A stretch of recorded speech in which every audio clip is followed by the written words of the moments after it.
koncept viteve të fundit po pësën fjalë të mëdha, për këtë po shkruajnë edhe mediat prestigjioze botërore, revista The Economist, e kishte një numër, ja kishte kushtuar saktësisht demokracisë, thoshte projekti më i suksesshëm i shekullit kaluar gjendet në krizë. Këto po dëshmojnë edhe zgjedhjet e kohëve të fundit. Kemi pas Brexitin, zgjedhjet në Amerikë, tash fundi referendumin në Turqi, ku një autokrat si Erdogani e fitoi atë çfarë deshi. Të ftuar për me diskutuar për këtë çështje kemi profesorin e filozofisë, Blerim Latifin. Blerim, mirë se erdhe. Mirë se u gjeta. Apo friksosh ti që demokracia e ka një krizë, pra nuk është ajo çfarë ka qenë tazëm pas luftës së dytë botërore, një demokraci liberale, një demokraci ku zëri qytetarëve njihej më mirë sa tash.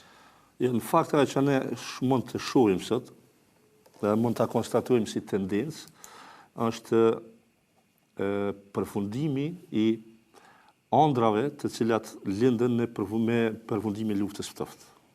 Do të thotë rënia e komunizmit u shoqërua me lindjen e një ëndre të madhe, sipas të cilës tashmë kishin përfunduar të gjitha konfliktet ideologjike, kishin përfunduar të gjitha konfliktet mes regjimeve të ndryshme politike, dhe ky përfundim ishte me një happy end, sepse regjimi më i mirë politik, demokracia liberale, kishte arritur të triumfonte mbi ideologji tjera.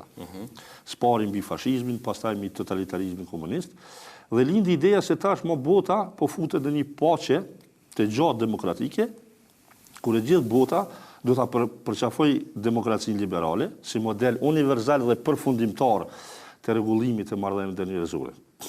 Dhe realisht ne kemi jetuar diku rreth 20 vite me këtë ëndër, me këtë shpresë. Mirë po viteve të fundit ne shohim se kjo ishte një shpresë e parakoshme, ishte një besim i parakoshëm, sepse sot realisht ajo që vrem në botë është një tendencë e fuqishme jo e përhapjes së demokracisë, jo e universalizimit të demokracisë, por një tendencë shumë e fuqishme e lindjes së regjimeve autoritare. Tash nominalisht demokratike. Po, tash ekzistojnë komentatorë të ndryshëm, gazetarë, studius, filozof, politikolog, dhe diskutojmë se si mund të emërtojmë këto regjime të reja si po lindit. Disa për shembull referohen si demokraci iliberale. Rasti Turqisë. Po. Ose rasti edhe i Hungarisë. Jo, rast klasik merret Irani. Demokraci liberale është një demokraci ku pushteti formalisht zgjidhet me procedurë demokratike. Po në të njëjtën kohë aty pushteti ushtrohet realisht me metoda autoritare dhe ku liritë dhe drejtat e njerëzit janë të cënuara thellësisht. Po. Domthonë kjo quhet demokraci iliberale. Do thotë që e mohon liberalizmin. Po. Pushteti tashmë në Iran, në çdo katër vjet ne kemi zgjedhje. Edhe kemi zgjedhje të lira në mes atyre njerëzve. Po, domethënë zgjedhje. Por zgjedhje të lira me kushtet që i cakton. Po në të njëjtën kohë na dim se aty është një regjim ku regjimi i Ayatollahëve e dikton realisht kush ka mos zgjedh. Po. Dhe një regjim ku janë të mohuara liritë dhe drejtat e njerëzit, liritë bazike. Po. Disa me thonë se kemi të bëjmë me regjime të përzime. Po, Blerim, po. Kush i cakton liritë? Pra, cili është standardi se ato në për epokat ndryshme historike kanë pësu metamorfozat ndryshme. Po. Ajo që ka sot konsiderohet e drejtë e garantume, pra drejtat e gejave, drejtat e minoritarëve, drejtat e pakicave, ajo s'ka qenë të zonë shekullin 19, s'ka qenë shekullin 18. E tash, kush është ai njeriu ose ai organizim që e cakton çka është e drejtë edhe çka s'është e drejtë? Koncepti i drejtave dhe lirive të njerëzit. Po. Që koncepti më i fuqishëm, do të thotë, dhe më i rëndësishëm me cilin sot bota demokratike shërbehet, operon, ka lind aty rreth, domthonë, fillimet e modernitetit në perëndim. Është një koncept i cili ka dalë drejt për drejt nga filozofia perëndimore e fillimit të modernitetit. Dhe prej asaj kohe ne konstatojmë se në zhvillimin e modernitetit perëndimor ne kemi një evolucion të drejtave të njerëzit. Domethënë ato kanë qenë drejta më së pari natyrore, që sot lloku drejta për jetë, drejta për pronë edhe liria. Po. Tash prej atyre drejta kanë filluar me evolu, me u zgjeru. Drejta, do të thotë, me përfshi një gomë sa më e madhe e mundësive dhe shansave të njerëzit. Për shembull, sot studiues flasin se në perëndim ka ndodhur ky evolucion i drejtave të njerëzit. Më së pari kemi pas drejtat civile. Do të thotë, drejtën për pronë, drejtën e individit, Ato drejta që kanë konstituu individin si qenie të lirë, autonome. Po. Drejtat civile janë konsolidu edhe janë afirmu, janë institucionalizu me lindjen e liberalizmit. Se liberalizmi do të thotë liri dhe drejtat njerëzit. Është ideologji që në shekullin 19 këtyre drejtave civile ju kanë shtruar një kategori tjetër të drejtave, që quhen drejtat politike. Drejta pjesëmarrjes, e zgjedhjes, e ndikimit pushtet. Dhe kjo ka bërë që të lindë demokracia moderne. Që ka dallim me demokracinë e kohëve të vjetra, antike. Tash në herë liberalizmi, pastaj demokracia dhe kështu me përfundimin e shekullit 19 në perëndim kompletohet ajo që quajmë sot demokraci liberale. Gjatë shekullit 20, këtyre dy të kategorive drejta i shtohet një kategori tjetër, që janë drejtat sociale. Do të thotë, njëri mundet me pas drejt liri, dërgjegjes, besimit, liri, të organizimit, po nëse ai nuk e ka një minimum jetësor ekonomik, ai s'mundet me realizu të drejta. Drejtat sociale, të cilat kanë rezultuar me lindjen e shtetit social. Kështu që sot në perëndim, faktikisht shteti është liberal, demokratik dhe social. Mirë, po sot në perëndim Blerim, shteti i ka gjitha këto, po individi sikur e ka humb orientimin. Pra, nëse ta zomë në lindjet mesme, njerëzit besojnë Zot, besojnë radikalisht në Zot, në çka beson qytetari i perëndimit. Pra, çka është një arsye sipas teje që një qytetar në Gjermani do të thoshte unë vdes për këtë, pra që kish më bë vdekjen për diçka të tillë. Pra për çka jeton aktualisht? Përveç për të mira materiale. Po problemi është pikërisht këtu se liberalizmi, duke qenë një ideologji që fokusohet krejtësisht në liri dhe drejtat e individit. Po, në afirmimin e individit, do të thotë njeriut, liberalizmi ka për pasojë edhe të kurrjen, edhe rënien, edhe zbehjen e besimeve kolektiviste. Do thotë nacionalizmit, e religionit.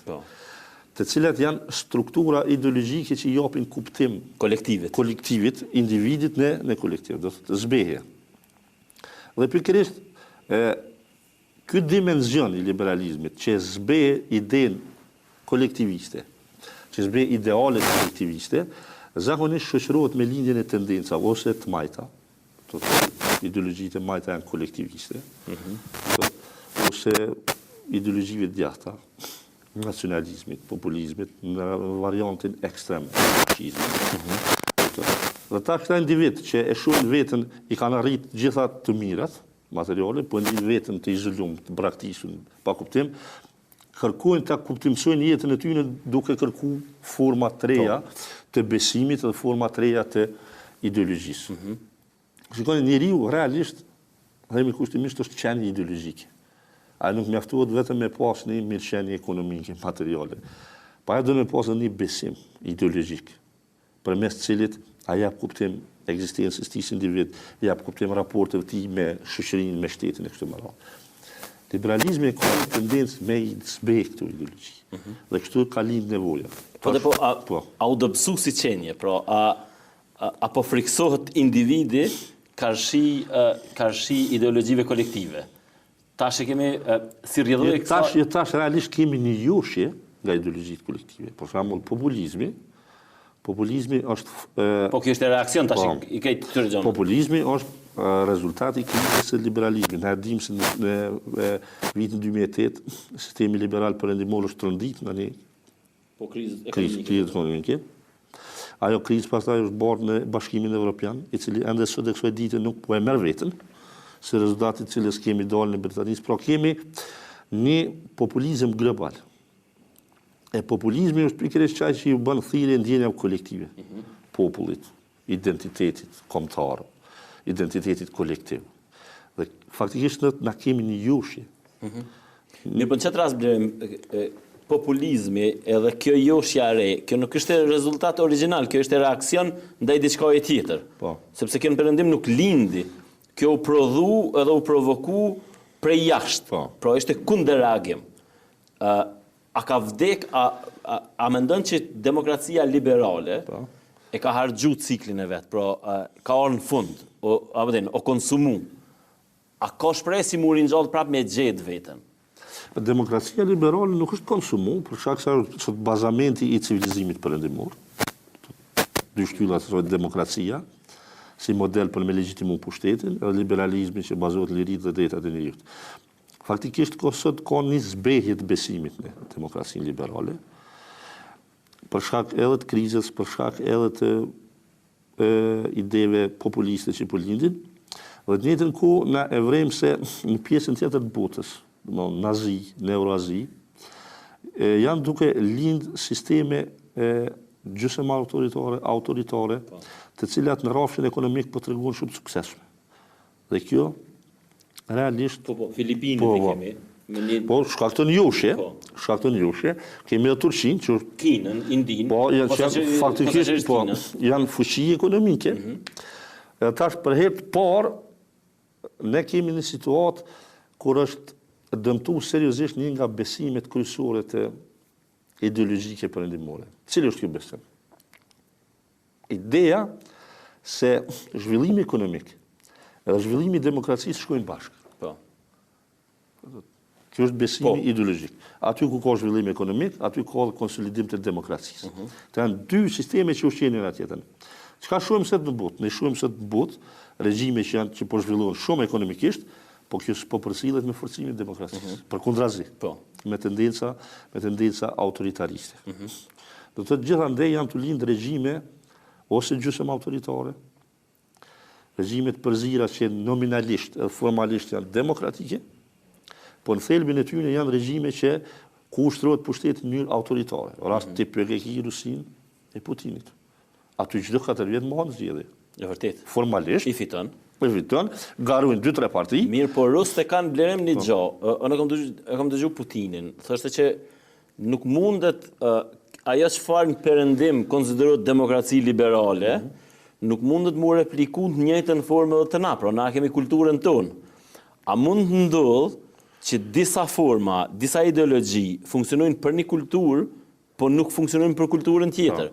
Për shembull thuhet që komunizmi ose marksizmi, Marksi këto e ka bë për perëndimin. Kur ka shku në Kinë, saktësisht. Ajo s'ka qenë as pak e gatshme se ka kaluar fazën e industrializmit. Pro e ka gjetur në një fazë komplet primitive. Jo, Marksi e ka thotë revolucioni komunist duhet të ndodhë vendet më të zhvilluara ekonomike. Ja ajo ndodhet vendet më të pazhvilluara. Bile ajo ka tekstualisht se revolucioni duhet të kalojë La Manche-in dhe dalë në Evropë. Do të fillon në Angli edhe përhapet. Po. Mirë, po shikoni kjo ide ka qenë rusë, është e vërtet. Se në Rusi gjithmonë janë ndesh dy tendenca. Tendenca filo-perëndimore. Me Petersburgun. Po, ideja që Rusia është vend evropian, dhe duhet me ndërtu një civilizim vlera evropiane, edhe ideja euroaziatike, që konsideron se Rusia është identitet tjetër, civilizim tjetër, i lidhur me ortodoksin. Ato këtu janë dy tendenca. Për shembull, komunizmi sovjetik ka qenë fitore që soi tendencës filo-perëndimore, do të thotë me ndjek modelin. Njëti model e ka ndjek edhe Jelcini. Putini është duke braktis, definitivisht. Po kjo ideja se demokracia nuk funksionon vetëm për disa vende, fatkeqësisht kushtuazon rënë edhe në perëndim. Do të thotë, perëndimi e ka braktisë atë ëndrrën që me përhap demokracinë këtë botën, edhe gradualisht është duke përqafu idenë që demokracia vlen dhe funksionon vetëm në kufi të civilizimit perëndimor. Është ide që kemi kriju na, vlen vetëm për neve dhe nuk funksionon në shoqënitë apo civilizime tjera. Ju sot e veni se për herë me pak çorçet perëndimore, politike, kulturore, për herë me pak shqetësohen se apo shkelin drejtat e njerëzit në përbot. Posaçërisht pas zgjedhjeve të fundit në Amerikë. Shumë herë më pak, shumë pak. Në akudim vitet 90, për shembull, kur ka qenë gjigandra e madhe për me universalizu demokracinë, në përqendër të diskursit politik perëndimor ka qenë kritika për liritë dhe drejtat e njerëzit drejtu vendeve tjera. Kinës nuk e kanë lënë Kinën me qelë syt. Vërtet. Për shkel drejtat e njerëzit, Iranit po ashtu, Rusisë po ashtu. Tash na e vrem se kjo kritikë është të mungu. Pse po mungon? Se në perëndim ka filluar me akceptu idenë që demokracia vlen për neve, nuk funksionon jashtë civilizimit perëndimor, jashtë kufive të krishterimit modern, dhe ne këtë që duhet të bëjmë, duhet të mbrojmë demokracinë në shtëpinë tonë. Po të mos shqetësohemi se demokracia nuk po funksionon në shtëpinë e të tjerëve. Nëse shikojmë tash ka dhe raste të tjera. Për shembull në Japoni ka funksionuar në mënyrë mrekullueshme demokracia. Ka funksionuar në Izrael demokracia, pra brenda kufive të ngushtë të Izraelit. Pra si shembull Izraeli është shtet evropian. Është shtet evropian, i shtrirë, i ngulitur në një vend të Azisë. Po Japoninë, Korenë e Jugut, e cila është gjithashtu një oazë e demokracisë. Ajo çka po do të pyet është pyetja ime është një farë ka pas edhe hipokrizi për anës perëndimit gjatë gjithë kësaj kohe. Ta zëm flirti me Arabinë Saudite dhe me vende totalisht jo demokratike, edhe çortimi ta zëm i Iranit edhe i vendeve të tjera. Pra nuk ka qenë as perëndimi i sinqert në shpërndarjen e demokracisë. Po kjo është pasojë edhe interesave. Kjo është pasojë e real politikës. Zakonisht ata që bëjnë në real politikën e dinë se nuk është mirë të kritikosh ata me cilët mund të ki interesa, ki tregti, ki ato. Mirë po na po flasim parim. Tash këtë tërheqja e perëndimit nga ideja për universalizimin e demokracisë. Ka frymëzuar shumë lider anë kënd botës që me nis një rrugë tjetër. Sot ndërtimin e regjimeve jo demokratike, konsolidimin e një kapitalizmi autoritar për gjatë gjithë Euroazisë, do të thotë një kapitalizëm ku nuk ka dallim mes biznesmenëve dhe shefave të qeverisë, shefave të shtetit, sepse perëndim ka qenë parimi themelor që ekonomia e shtetit janë të ndomë. Shteti është arbitër. Po. Tash në që kapitalizmin modern aziatik, na kemi një bashkim, një shkrirje të tyre. Ma nuk dihet ku përfundon autoriteti shefit të shtetit dhe ku fillon autoriteti biznesmenit. Është një përzirje. Kështu që realisht me aja që ka studiues të thonë, është se në vitet e ardhshme ne kemi me pa një konflikt të madh mes kapitalizmit liberal perëndimor edhe kapitalizmit autoritar aziatik. Si më thonë kapitalizm, Kina vazhdon me qenë vend komunist. Po. Kina është regjimi përzir. Po. Regjimi është nominalisht komunist, politikisht është shtet autoritar, ekonomikisht është kapitalist. Edhe i korruptuar, deri në fund. Absolutisht, ku ka përqendrim pushtetit në durrët e një njeriu, aty korrupsioni është i gatshëm. Okej. Kalojmë pak te një temë e cila është jashtëzakonisht atraktive edhe te na edhe ngjall polemika të mëdha. Pra kur jemi te demokracia edhe te liberalizmi. Në Evropë kjo ka ndodhur me iluminizmin, pra kur fillon Descartes, Voltaire, një numër i madh, arrin me mujt atë errësirë 1000 vjeçare evropiane. Pse Evropë, për më kalu tash te Islami dhe demokracia, a ka rezistuar krishterimi në këtë drejtim? Pra, a ka pas rezistencë që mos me lënë ardhjen e liberalizmit në Evropë? Po, shikoni fillimet e modernitetit, se kthesa e madhe në perëndim, kthesa jashtëzakonisht e madhe është bën fillim të shekullit 16 me ndomin e madh fetar. Protestantizmi. Protestantizmi e ka thy përfundimisht hegemoninë absolute që ka pas Kisha Katolike mbi Evropën. Dhe që atu ka lind pluralizmi ideologjik, pluralizmi fetar. A mirë po e ka pas kosto. Do të thotë prej rebelimit Luterit, deri te paqja e Vestfalisë, dikun 170 vite. Evropa është për gjak. Masakrat pafundme. Për afërta me plotësisë që do për shkaqe fetare ne. Dhe në fund ka dhënë përfundimin që zgjidhja më e mirë për mi dhë fund kësaj gjakderdhje pa kuptim, të pafundme, është me bëni send vetëm. Me nda fen për shtetit. Shteti nuk guxon me përzin punë fetare. Sepse shteti shpata, feja do të më qenë besimi subjektiv. Dhe këtu kanë marrë fund luftrat fetare në Evropë. Me gjetjen e modeli që na së dënjojmë si tolerancë fetare. Ndarja e shtetit prej kishës. Dhe në atë moment, kisha i ka hup krejt prerogativat, fuqit, pushtetit e saj, edhe është detyruar që a ka kontrollu shteti kishën, a kisha shtetin në qatë kohë? Kisha ka funksionu faktikisht si instrument legjitimus. Tjetin dhe i vunë i peranduris shajt romake. Mes jetë. Për shembull, nëse nuk e ke pas kishën me veti, është sigur sot mos me pas përkrohen e Po të vetë shumicën e kohës papën e ka caktuar perandori, pra ka qenë më shumë ka qenë kisha mjet i shtetit i përdorur për Po e qëllime. ka caktuar. Mirë, po pato s'ka mujt me funksionu. Po pato s'ka mujt. S'ka mujt me funksionu. Ai ka pas pushtet jashtëzakonshëm. Po në momentin kur është ndo, ai ka humbur pushtetin. Po. E tani është detyruar me u përshtat zhvillime moderne. Po. Dhe krishterimi ka arrit me u përshtat jashtëzakonisht shumë. Aja që ka ndodhur me krishterimin është diçka që si ka ndodhur asnjë religioni tjetër. Janë 3 kontakte të mëdha të cilat kanë ndikuar që krishterimi me konë sot kështu që është. Ne, në fillimet e tij, krishterimi ka pas kontakt me filozofinë greke. Okay. Dhe si rezultat asaj është racionalizm. Është po racional. Ka lind teologjia e madhe e krishterimit. Kohën e rilindjes, të arteve, të kulturës, kontakti me rilindjen e ka estetizuar krishterimin.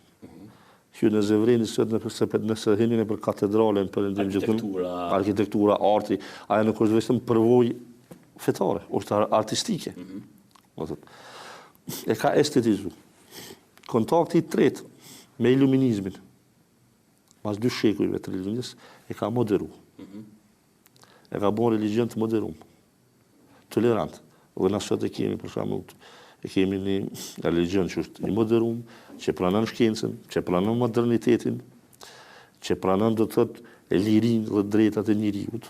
Dhe këto më shumë ju moni me vërejtë të qëndrimi që mon papa aktual, ndaj çështjeve në botë.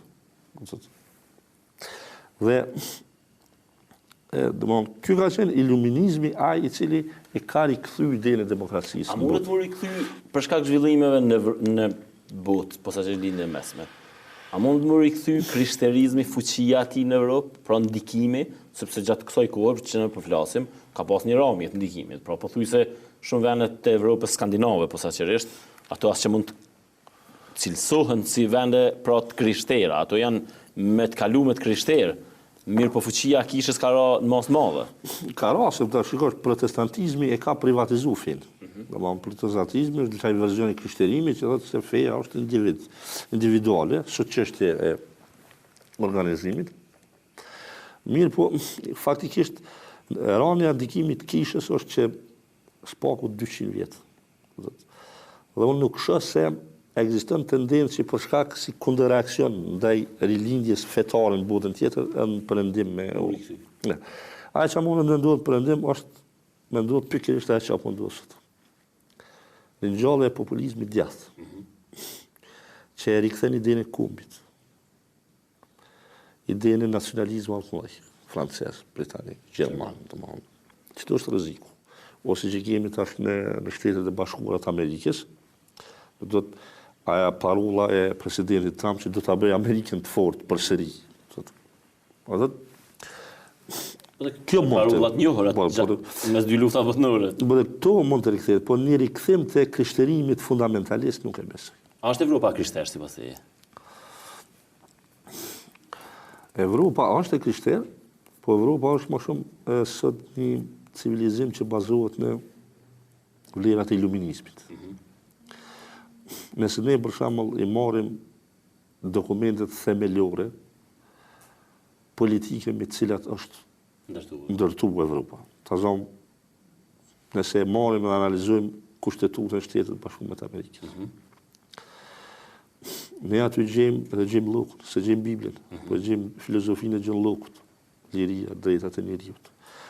Se marrim kushtetutën franceze, aty gjejmë idetë iluministe. Do të njëjtë është tradita britanike. Do të është një qytetëri më shumë iluminist. E ku është në Evropë krishterizmin? Pra, ku janë ato pamjet? Ku është e vrejt? Ose ku duhet me vrejt? Se tash, po zhvillohet debati madh, ishte një takim në Rom, edhe shkuan komplet liderët e Evropës te Papa. Ishte një pamje interesante ajo. Pra, ku janë sipas teje shenjat e krishterizmit në Evropë? Më shumë është mund të themi respekt për traditën, respekt për traditën, respekt për rënjet e e qytetërimit, sigur se dikush që e respekton të kalumën e vetë, rënjët e veta për cilës ka lindë. Ne mund të themi se krishterimi, të është realizant. Po shikoni sot në perëndim sociologët më shumë flasin jo për përkatësi fetare, po për preferenca fetare. S'mu është dikujt me thonë se ti përket këtij religioni, pa e pyet atë. Sot flitet për preferenca. Kur bëhen sondazhe, nuk është pyetja cilës religioni përkitni, po cila është preferenca juaja. Kështu që kjo është shumë po dhe religionin e prindërve nuk ta veshin ty nuk e trashëgon nuk e trashëgon. A është liri zgjedhës. Njerëzit nuk lindin krishterë apo musliman, po ata e zgjedhin atë përkatësi. Kështu që kjo është një çështje shumë problematike. Krishterimi është pjesë e traditës dhe shumë në një farë kuptimi edhe këto ide të drejtave të njerëzit, lirive të njerëzit, individit. Nëse gjurmojmë thellë, ne shohim se gjojmë rënjët i kanë në traditën krishtere. Nuk ka lind moderniteti thjesht si reakcion kundër dominimit të krishterimit, po ka lind si zhvillim i disa tendencave të brendshme të tij. Të krishterimit. Si rasti Martin Lutheri që e përmane. Si rasti Martin Lutherit. Dhe shumë qartë që djathta sot në Evropë konsiderojnë se demokracia perëndimore është produkt i krishterimit dhe si rezultat ajo nuk funksionon në civilizime tjera, pikërisht për këtë arsye. A funksionon sipas teje në vendet islame demokracia? Shikoni, vendet islame do të në shekullin 20, sigur se kretë pjesë tjera të botës janë në nështru procesit të modernizimit. Po. Do se kjo ka qenë një proces si pasojë e dekolonizimit, një proces i shpejt, marrja e modeleve të gatshme perëndimore, ndërtimi i shteteve që quasi kanë qenë demokratike, por në thelbin e tyre kanë qenë regjime autoritare. Dhe kjo ka ndikuar që në botën islame të krijohet një perceptim negativ për shtetet laike. Është interesant se modernizimi për shembull në botën arabe ka pru në pushtet individ që kanë qenë sekular, po që në thelbin e tyre kanë qenë autoritar edhe të korruptum. Për shembull, Mubaraku ka qenë sekular, po i korruptum. Gaddafi, Shahu i Iranit, Ataturku, Asadi është sekular, Ataturku ka qenë baba i sekularizmit të vendit islam. Po sistemi i cili na e ka lënë trashëgimi ka është korruptuar në rrjedhën e kohës. Dhe kjo ka kriju një varshtrati ku ka lind ideja se ndoshta do të braktisë krejt modeli i shtetit dhe shoqërive sekulare dhe duhet mori kthyne me fundamentet e shumë interesant vlerëm, pra për këtyre vendeve sekulare që i përmendë vende islame, arabe, shumicën për këtyre, pra Egjipti, Libia, Siria, edhe këto vendet ma sekulare, këto kanë qenë në ndikimin e hemisferës bashkimit sovjetik. Vendet e afërta me perëndimin, këto s'kan lëviz, Arabia Saudite, vendet e Golfit, këto që kanë qenë, këto nuk kanë lëviz, këto dhe matutje vazhdojnë stoike, aty pra komplet lëvizit dhe pranvera arabe, për ndodhë qiknena, ku për një kohë, shoqërinë me 100% vende muslimane, ju janë nështru sekularizmit, madje muslimanët kanë qenë persekutuar gjatë asaj kohe. Pra, tash, kjo pranvera arabe filloi saktësisht në këto vende. Po pranvera, po faktikisht ju keni drejt, sepse pranvera arabe në këto vende mundet në një farë pikpamje mu pa si pasoja e fundit e rënies së Bashkimit Sovjetik. Domethënë kur ka rënë Bashkimi Sovjetik në 1990, shtetet e para që kanë rënë kanë qenë shtetet e rrethit parë. Po. Që kanë qenë rreth Bashkimit Sovjetik. Rrethit parë. Mirë, po tash pranvera arabe në shumë se kanë rënë ato regjime që kanë suportuar apo që kanë qenë të lidhura me fuqinë sovjetike. Këto vende ku po ndodh pranvera arabe kanë qenë vende që në qeverisë prej liderëve që kanë dalë prej socializmit arab që quhet Bathizëm. Po. Partia Bath në Irak që ishte. Irak, po Saddamit, Asadit, këtë domethënë në Egjipt. Po. Naseri ka qenë shumë i afërt. Tunizi me gjas. Rënia e Bathizmit, socializmit arab, po. I cili ka degeneruar në autoritarizëm. arab. Kështu që ju keni plotësisht drejt kur vreni këtë dallim që rëndom nuk bëhet. Me çadëmin e shtetëve që kanë qenë në ndikimin e hemisferës perëndimore. Që s'kan luajt fare ato për që Arabinë Saudite. Po. Me 7 shtetet e Golfit aty që janë. Po, ka satelitet e saj, domethënë janë shtete, nëse patën tendenca nuk arritën me rujt stabilitetin, por regjimet që kanë qenë nën ndikimin e sferës sovjetike realisht nuk kanë arrit me ja ki shpresa, mendon që këto vende në një ditë në formën kështu siç janë kanë me arrit me qenë vende demokratike, për shkak pra a lejon religioni. A mundet religioni me qenë një fort njëkohësisht edhe demokracia me lullëzu në atë vend? Mreti arab, a beson që do të lejon të zgjedhje të lira demokratike në Arabi Saudite? Tash nëse flasim në rrafshin e parimeve dhe koncepteve. Demokracia është një regjim politik që fundamentohet mbi konceptin sekular të popullit. Demokraci sovrani është populli. Edhe mbreti, sundimtari, monarku, për me qeverisë me qenë legjitim, duhet ta pyes popullin. Duhet legjitimohet pej zgjedhjes së lirë të popullit. Në teologjinë islame nuk ekziston koncepti i sovranitetit të popullit. Teologjinë islame sovran është Zoti. Jo populli, Zoti. Legitimiteti vjen nga lart, nuk buron nga poshtë. Tash vullneti i Zotit, sipas teologjisë, është i shprehur në legjislacionin e frymëzuar prej tij, shariat. Tradita. Po, Islami automatikisht shpihet në teokraci, që është sot në Iran. Irani është shtet teokratik. Sepse problemi në botën arabe ka qenë gjithmonë, dhe është sot e kësaj dite, si me rregullu raportin mes konceptit shtetit modern edhe shariatit. A duhet të jenë të ekuilibrum këto dy tradita? A duhet të jetë shariati mbi legjislacionin modern apo anasjelltas? Dhe varësisht që rregullohet ky raport, prodhohen edhe regjimet politike.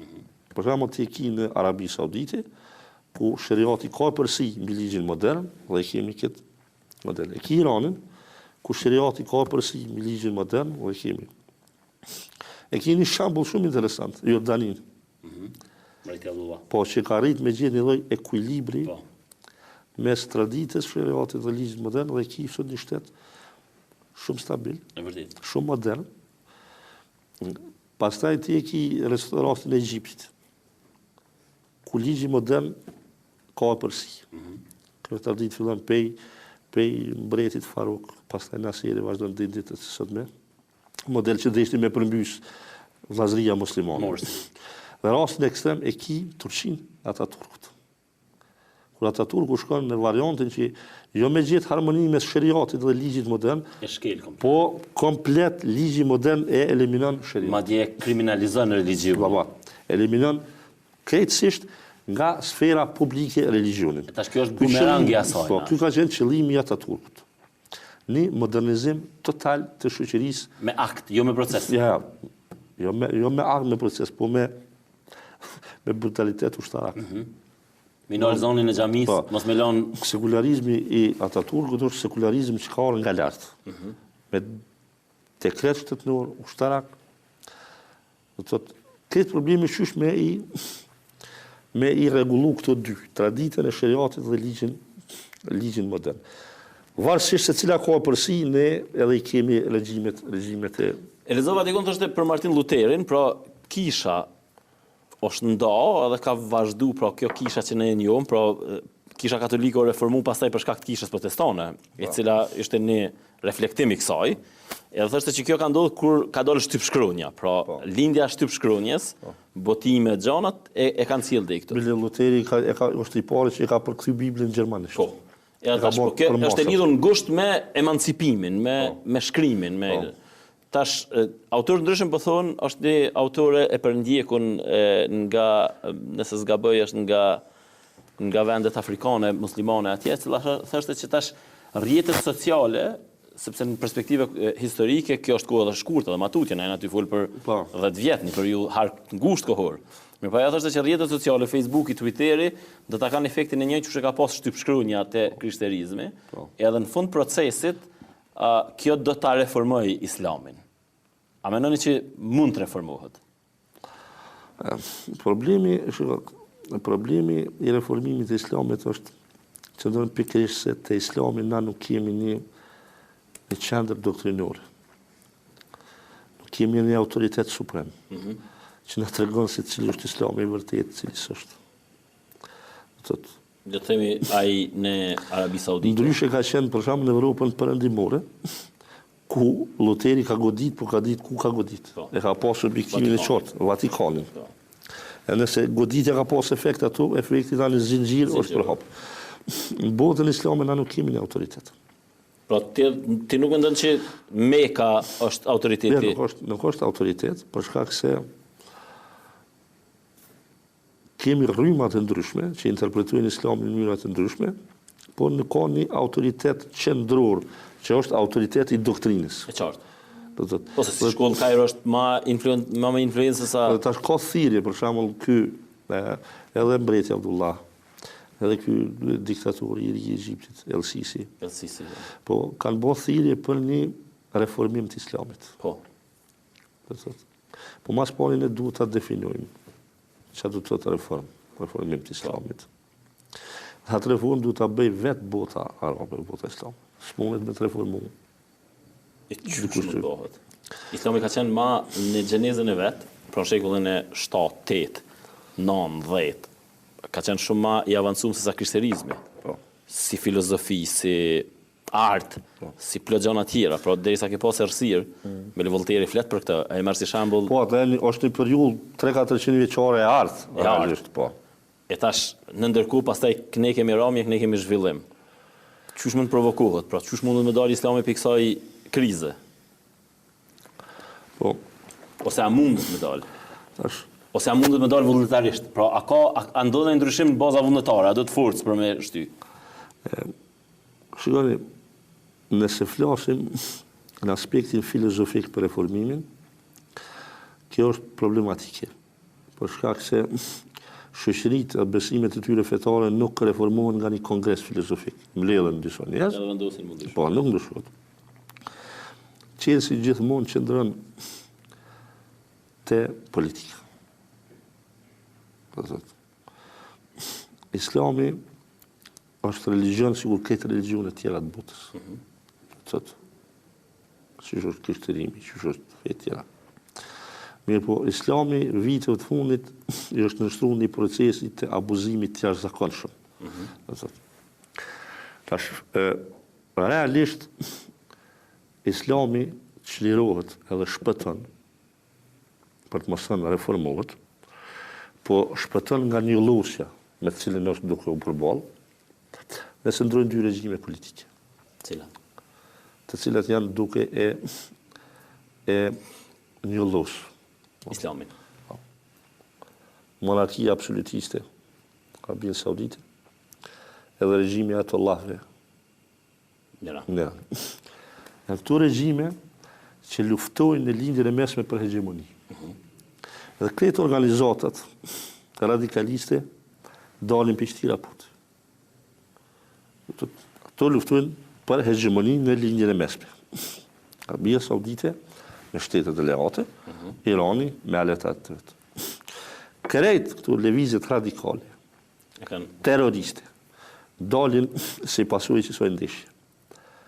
Ndrojnë këto dy regjime, të Ayatollahëve edhe të shejkëve, dhe keni me pas që bëhet ka ideologjikisht edhe fetarisht ka më qëtësu.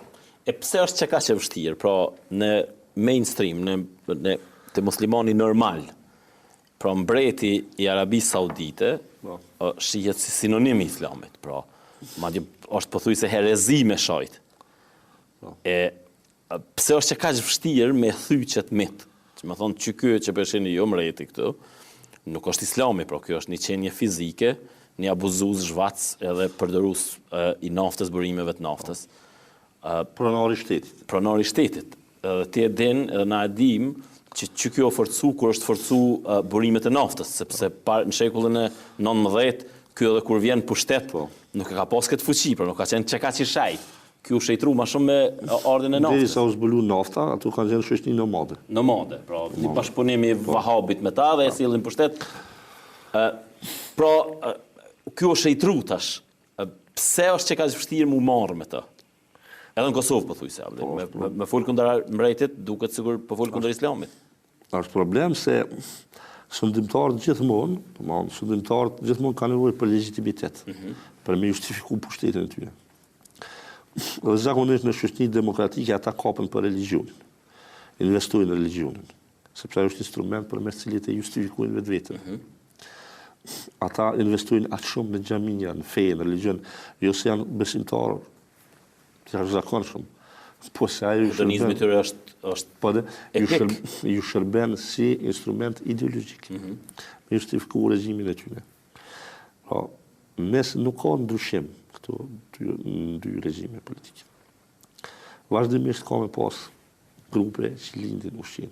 Okej, nëse ndodhin këto dy ndryshime, ta zonë bjen Ajatullahi atje, është një model, një rrugë, nuk përjashtohen mundësi tjera.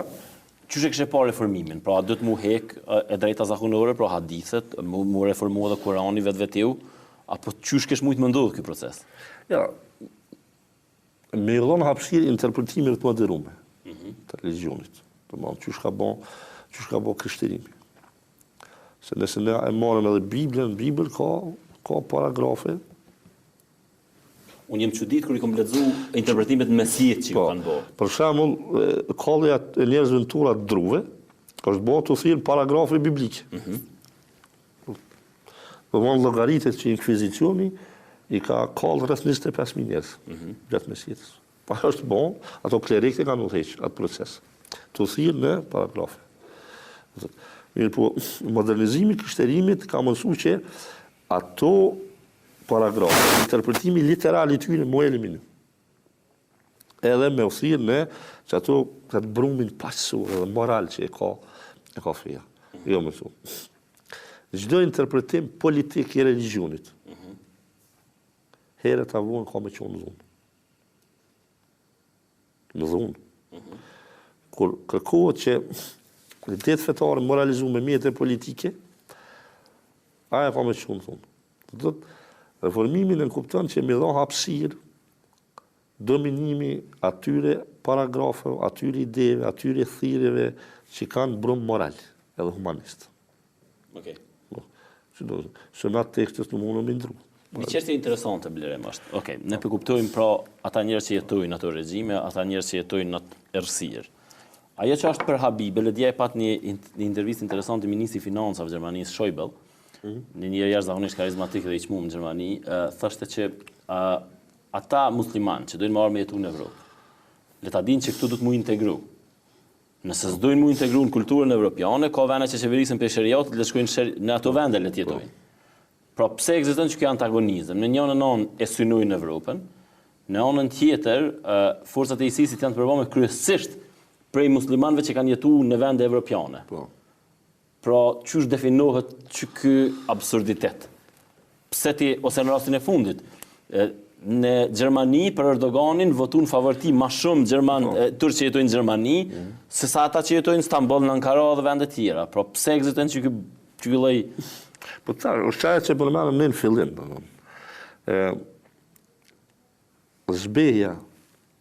Zbeja demokracisë liberale, fakti se demokracia liberale të ofron liri, po nuk ta mundson kuptim gjithë përfshirës të jetës. Dhe këto ofrojnë regjimet autoritariste. Shikoni, joshja e populizmit edhe autoritarizmit qëndron te një formulë thjesht. Populistat, regjimet autoritare, fanatikët, ofrojnë zgjidhje të shpejta edhe të lehta të thjeshta për probleme të mëdha. Çtu qëndron josha. Çtu pse njerëzit vrapojnë mas tyne. Se thonë me një traume, po e zgjidhin na problemet. Demokracia liberale nuk të ofron zgjidhje të lehta të shpejta.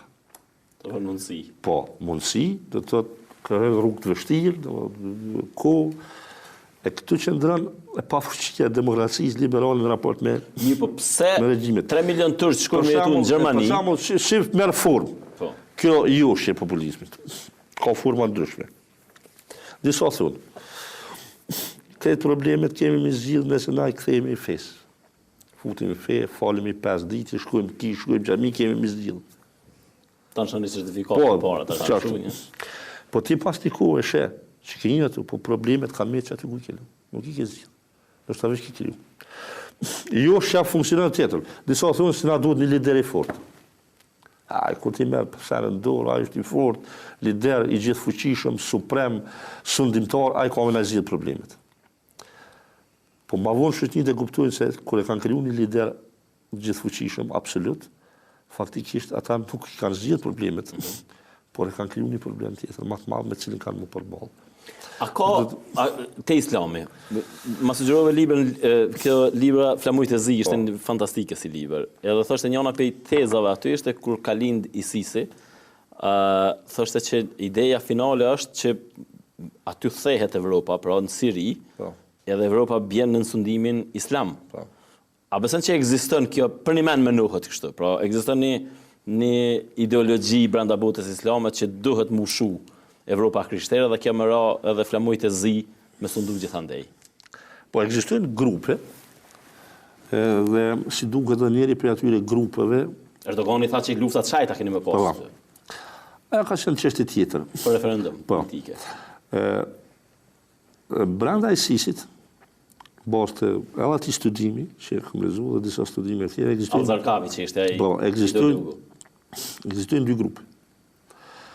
O grupi i ish generalëve të Saddamit. Bathistat, pra që. Po, ata që realisht e udhëheqin strukturën. Në mënyrë profesionale. Po, profesional, janë generalë. Po, nuk janë bashibuzok, nuk janë. Edhe ekzistojnë grupi ideologëve, fanatikëve fetar, të cilë për një me besojnë. Motivimin ata. Po, besojnë që ka orë koha me e rindërtu kalifatin. Pra janë dy kombinime. Aspekti profesional i ushtrisë bathistëve. E cili shpjegon sukseset e jashtëzakonshme ushtarake që ka pasur. Pra mësuesi edhe generali. Edhe është prifti, ai ideologu fetar, i cili për një me beson që duhet të rindërtohet një kalifat, do të thotë një shtet religjioz mbi idetë dhe premisat që ka pas kalifati në Mesjet. Do të thotë, kjo është një supermarrje tërësisht jo reale, imagjinare, utopike. A i manë që kjo, sa do iluzore, sa do e largët, a i manë që kjo ideologji, ose që kjo utopi, të pa integrum një numër të madhë muslimanëve në Evropë që jetojnë. Pra, a është në kokën e tyre që ndoshta një ditë do të ndodhë kjo dhe s'ka nevojë që ka shpejt mu integru me një shoqëri të krishterë? Po ka, absolutisht, njerëz të dëshpërumë, njerëz të dëshpërumë, njerëz që të papunë, të ri, të pa integrumë. Se është problemi shumë terroristëve që shkojnë për Evropën në ISIS. Është problemi i njerëzve, individëve që kanë dështuar me u integru shoqëri. Sepse kur ti shkon në një shoqëri të re, aty ke dy rrugë. Ose asimilohesh, shkrikesh komplet shoqërinë price, ose integrohesh. Çfarë do të integrohesh? Futesh në sistem, po e ruan identitetin tënd. Domthonë pika e origjinës kulturore. Tash individ të cilës as nuk asimilohen, as nuk arrin mu integru në shoqërinë price, ata zakonisht janë ata individ që dalin kundër asaj shoqërie. Nuk është asimilu, nuk është integru, dhe ai është shoqërinë price si një shoqëri armiqësore. Dhe është i prirur zakonisht me dalë kundër asaj shoqërie, edhe një ditë prej ditësh që të pushkën krah dhe shkon në Siri. Që është problem i dështimit të integrimit ose të asimilimit. Çu pa referendumin në Turqi? Ose si po e sheh figurën e Erdoganit? Shikoni, zhvillimet në Turqi, sikurse çdo zhvillim tjetër sa që ndodh me shtetet e mëdha, nuk duhet ta shohim si zhvillim të izoluar. Nuk duhet ta shohim as si kapriç individual. Ajo që ndodh në Turqi, mendoj se ka të bëjë me faktin se në deceniet e fundit Turqia është bërë një shtet shumë i fuqishëm ekonomikisht. dhe një shtet i cili në marrëdhëniet ndërkombëtare ndërron pozicionin e vet ekonomik. Ajo automatikisht tash kërkon me rishqyrtim edhe pozicionin e vet politik. Ajo kërkon një pozicionim të ri e një nivel tjetër të influencës. Botë. Dhe unë konsideroj se Erdogan është duke bërë pikërisht këtë sens. Ai don me e rishqyrtu raportin e vetë me botën islame. Botën islame. Islame. Erdogani është duke e ndërtu modelin e vetë të islamit politik. Kemi pas modelin salafist arab, modelin shiit Tiranit, e tash kemi Erdogani që po don me ndërtu e modelin e vetë autonom pavarur të islamit. Tash ai thot unë ju tregoj që është islami. A është në përputhje me islamin e Perandorisë otomane? Në shumë pika. Në shumë pika. Hanefi. Po, Hanefi. Tash ai thot ju s'keni nevojë me ju tregoj çka është islami. Pra 3 llojet islami. Po 3 modele arab, pers, shiit edhe turk. Të thot. Ky është raportin që ky don me ndërtu me botën. Pozicioni tjetër është me perëndimin. Do të thotë tash po kërkon një prezencë tjetër, një pozicion tjetër.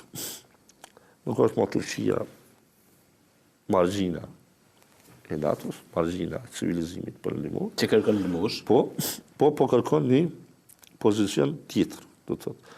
Më bon i barabartë në mesin e elitës. E barabartë. Do të thotë, kjo është shpjegimi strukturor. Okej. Ka forcu ekonomikisht, tash atë forcë ekonomike do me reflektuar në fuqi politike, fuqi ndërkombëtare. Erdogani e ka zgjedhur që me realizu këtë qëllim, këtë synim, përmes një rrugë shumë shkurtë. Që është zgjedhja e tij, në fund që edhe populli e votoi, përmes rrugës së shkurtë të ndryshimeve, domethënë të shpejta të sistemit. Mirë, po blerim edhe matutje kë në Turqi u pa në referendum. Po. Pra Turqia nuk është duke u çmend pas tij. Pra referendumi ishte në një ndomje me thik përmedis. Po. Pra ata po i thojnë turqët e bardh kundër. Ja, është natyrshme elitat, shikojmë se e poshtë me vëmendje, ne? Për shembull, zonat të cilat nuk e kanë votuar. Zona mesdhetare. Zona mesdhetare zakonisht zonë që banohet prej elitave kulturore dhe ekonomike të modernizume edhe të westernizume, të lidhura shumë me perëndimin. Këto elita... Pastaj edhe pjesa kurde në Po, me kuptohet. Këto elita kanë frikë nga modelet e centralizimit pushtetit. E ato natyrshëm votojnë për ide decentralizuese, ide që shpërndajnë pushtetin. Kjo është shkaku, ato është shkaqe tjera, nuk po shkaku struktural edhe paremor pse ka ndodhur. Po ajo që më interesoi, që më duk interesante ke një element e që po thuj se asnjë nga komentuesit edhe ndërkombëtarë dhe këtë që kemi vetë nuk e vreti. Erdogani përmend një fakt, një fjali. Tha, kjo që kemi bosët, sa e ndryshon atë që ka qenë tash e 200 vjetë në Turqi.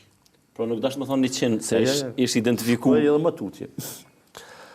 Pse? Sa parafërsisht para 200 vjetë. Perandoria osmane ka fillu procesin e modernizimit sot. Reformave. Reformat e Tanzimatit në vitet 1830.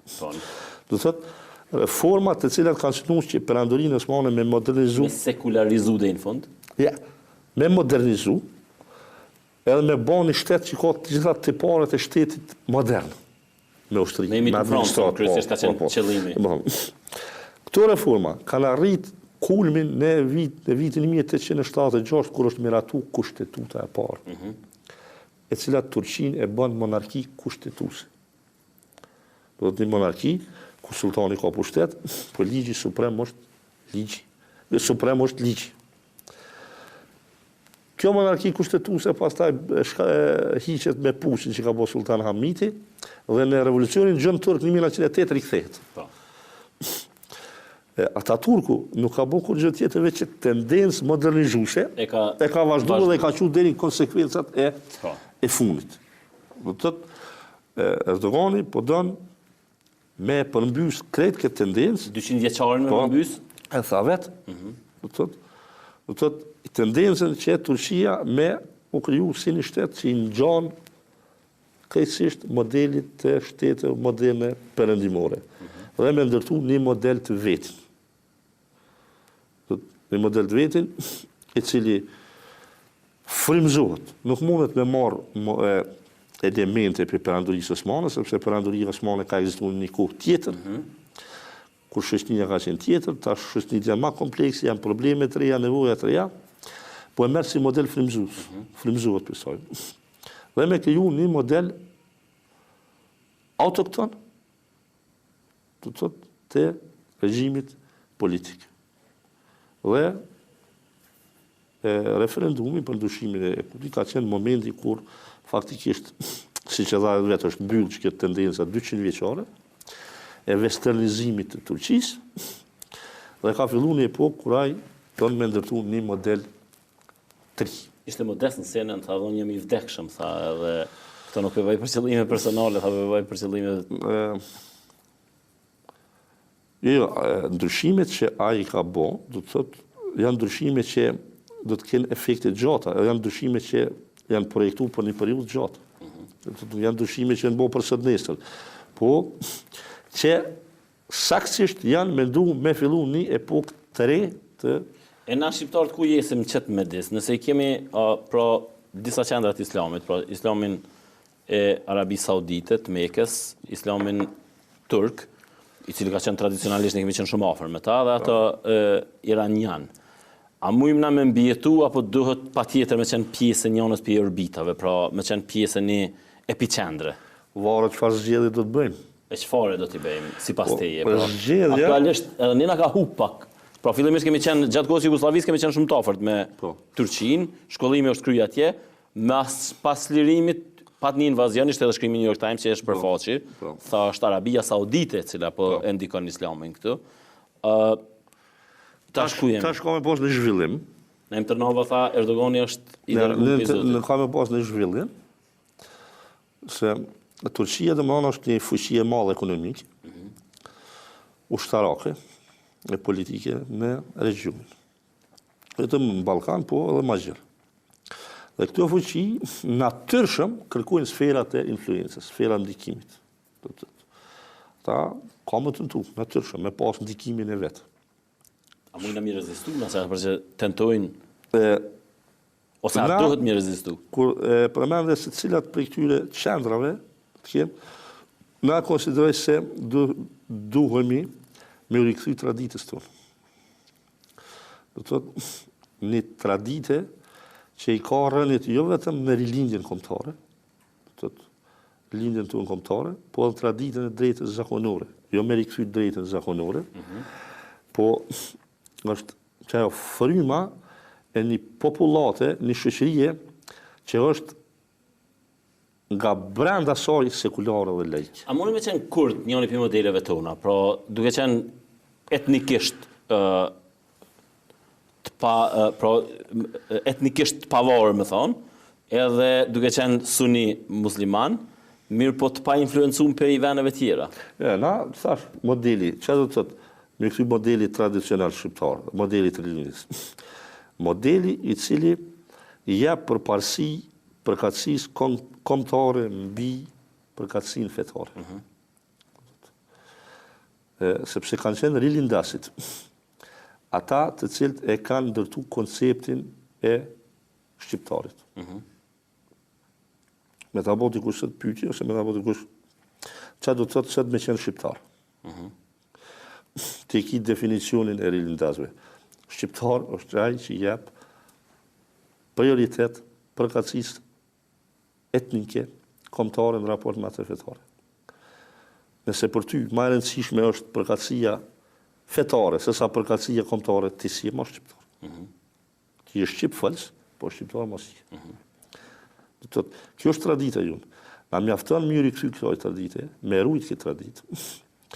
Edhe ajo që na duhet është me qenë autonom në punë të religionit. Qa do të thotë me qenë autonom? Na duhet me pas një shkollë kombëtare të mësimit, përgatitjes kuadrave të larta për edukimin fetar. Na duhemi me qenë autonom kuptimin që duhet me obot qartë tjerëve se s'ka nevoj me arme na tragu neve se çka është feja, si mahet feja, si ushtruhet feja. Nëse ne nuk e rujmë pavarësinë në vlerësimit, gjykimin për fen, na kemi pas problem. A është qetësuar si filozof, si sociolog, si studiuesi i shoqërisë, me tendencat, me sa larg kemi shkuar në këtë drejtim? Po, tendencat janë të rrezikshme. Natyrisht janë janë për të shqetësuar. Faktikisht na jemi në mes dy botëve. Na jemi në një mes kur ose do të lëvizim drejt demokracive liberale perëndimore, ose do të bëjmë pre e viktim e qësoj tendencës të re, që është domosdoshmë euroaziatike, e lindjes së regjimeve autoritare, regjimeve gjysmë diktatoriale, do të thotë demokracive illiberale, do të thotë na jemi në mes. Po une ende besoj fuqishëm, që nuk na kanë shtëru forcat shpirtnore që me i rezistu jushës autoritariste, edhe me jesë në rrugën drejt demokracive liberale, drejt Evropës perëndimore, ku androjmë të jemi një ditë. Blerim, faleminderit shumë që keni komitet. Faleminderit për tje.